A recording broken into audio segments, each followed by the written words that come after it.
Ladies and gentlemen, my name's Paul, and in the ShredGamingTech.com video, we're going to be discussing as well as analysing tech news which as usual has popped up in the past 24 or so hours. With any luck, you're having an amazing day.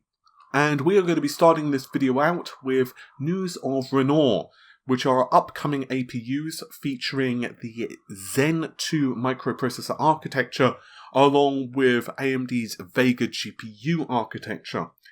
So details of these upcoming SKUs has been found by Rogame, hopefully I pronounced that correctly, over at Reddit, and he's found these details on AMD's bootcamp drivers for December 2019. Unfortunately, news regarding the CPU side of the equation, such as the number of CPU cores, is still not known, and I'm not going to read out all of the SKUs here because quite frankly I will be here for absolutely ages. There are almost 30 SKUs which have been detailed. There are 14 mobility parts which are split into both 15 and 45 watt SKUs, and there's an additional 14 desktop SKUs which are split into 65 watt and 35 watt parts respectively. Now, what's quite interesting here is it looks like the B12 parts, which are the higher core count number, CU count parts, are only going to be available for the APU mobility lineup. Once again, we don't know, however, the number of CPU cores in any of these particular SKUs.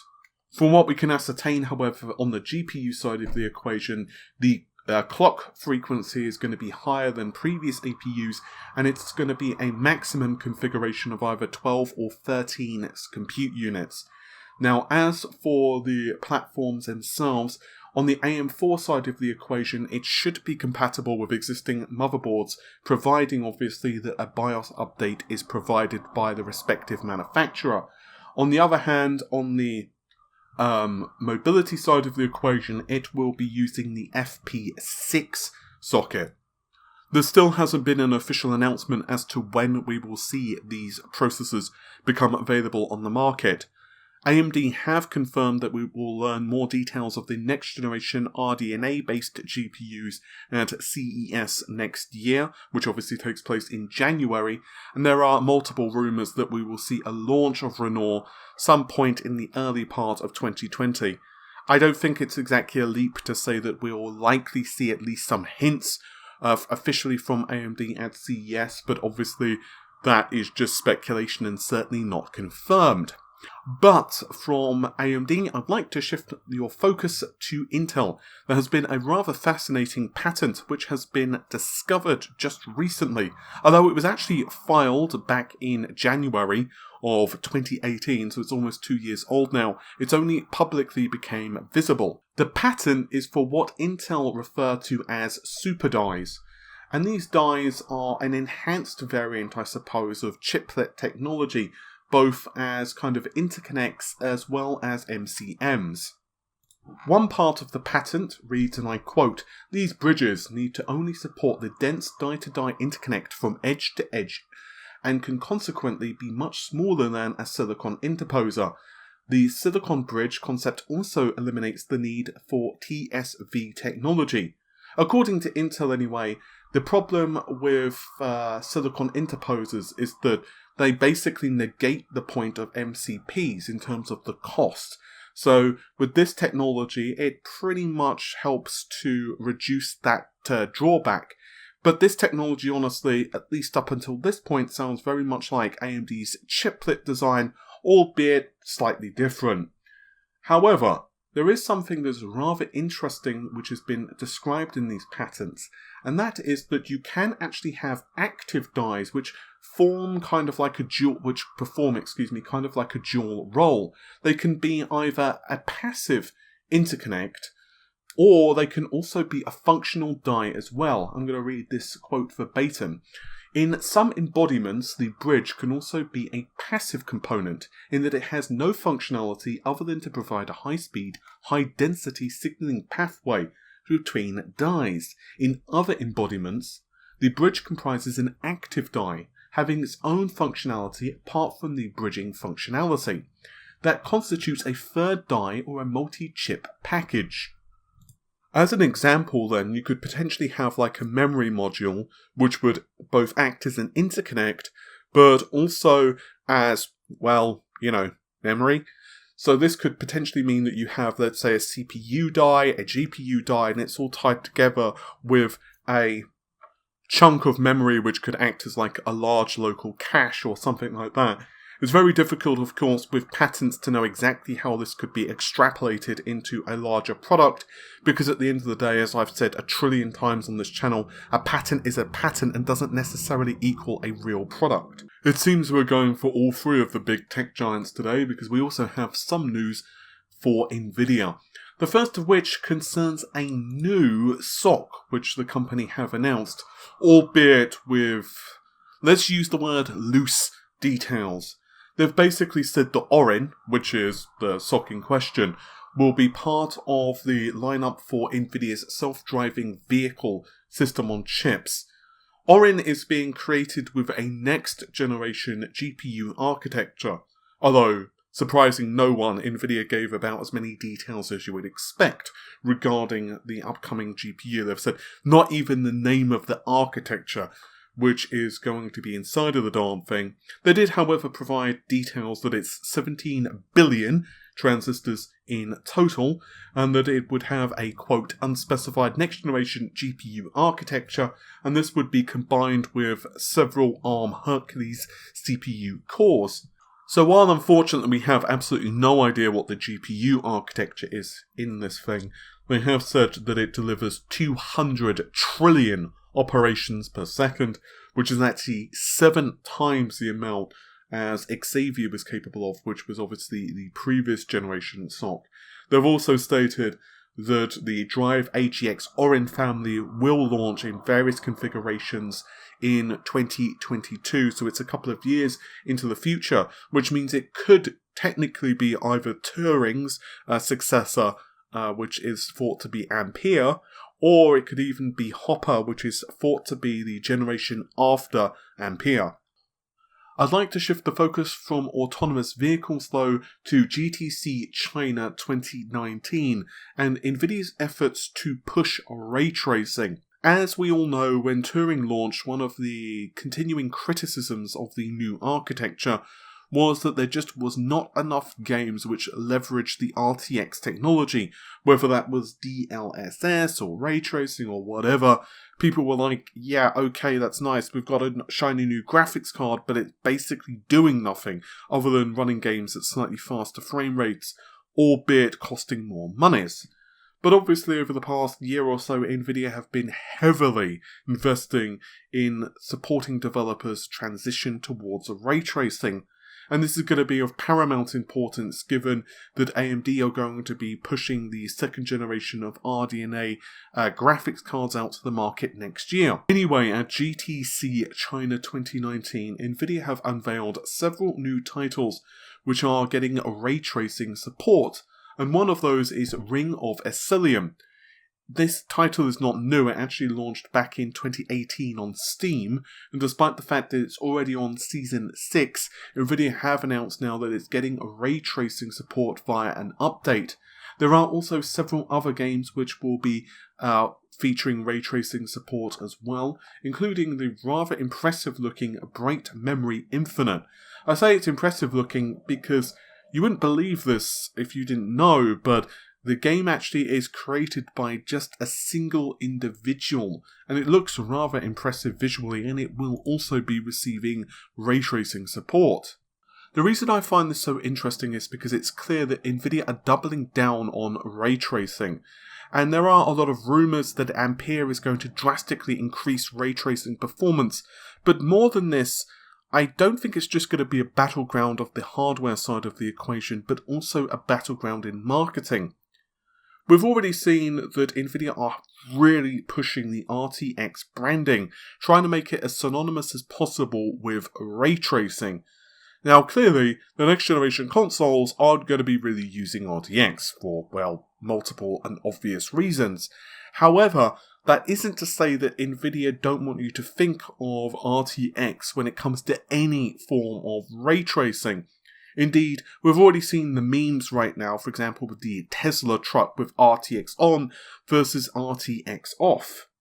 In the final piece of news for today, I'd like to discuss with you once again the next generation Xbox specifications. This is actually an update to yesterday's video, because yesterday I covered a rumour that the next generation Xbox has up to 64 compute units, and they're going to be clocked at a more sedate, modest clock speed compared to the PlayStation 5.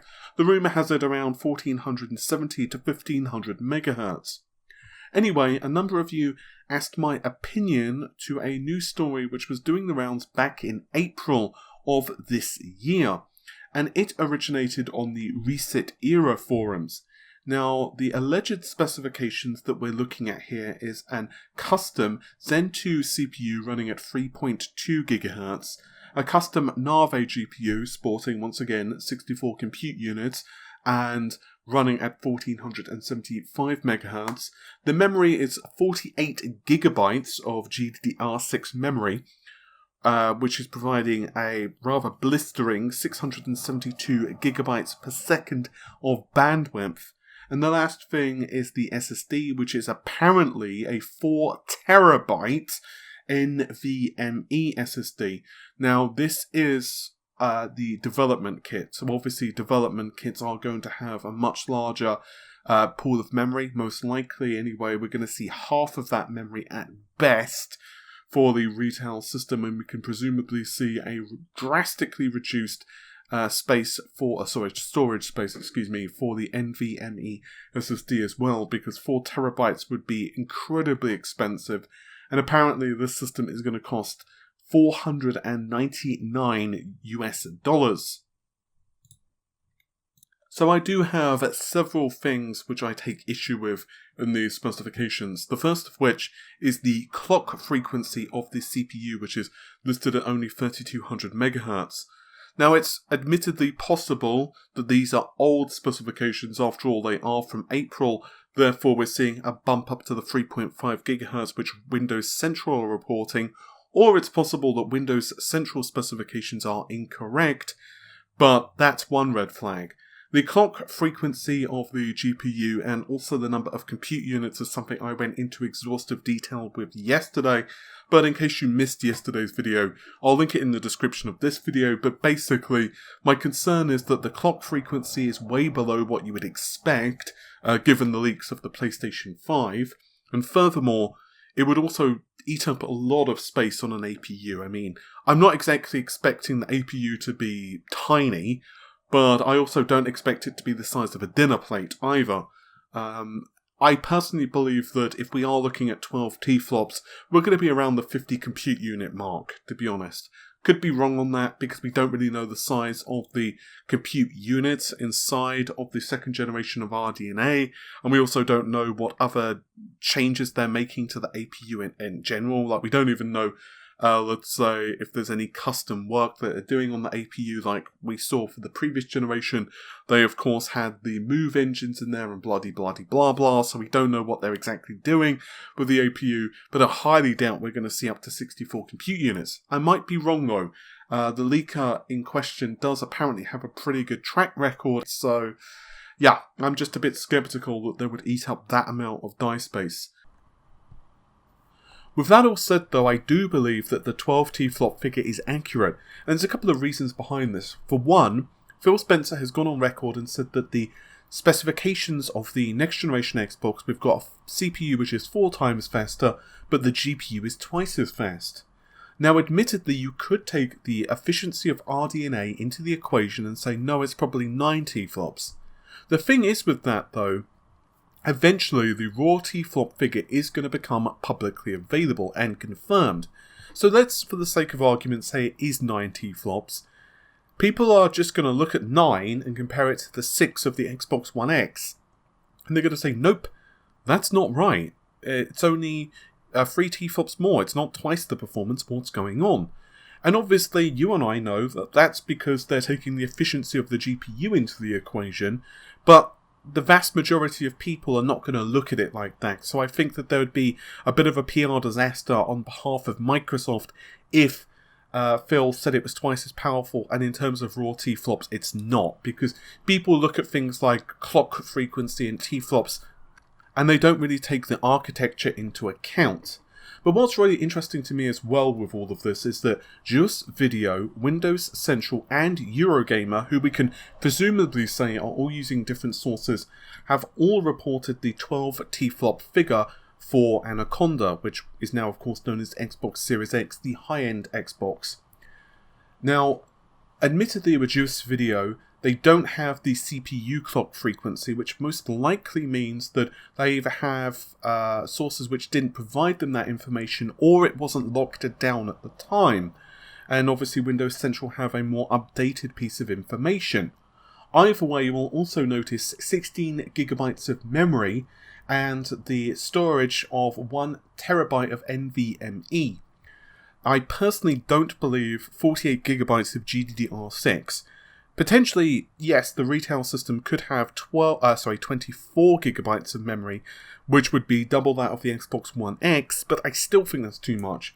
You would have 12 memory modules, each would be 2 gigabytes, and that would be running at 14 Gbps, which would give you a 384-bit bus at that particular memory bandwidth.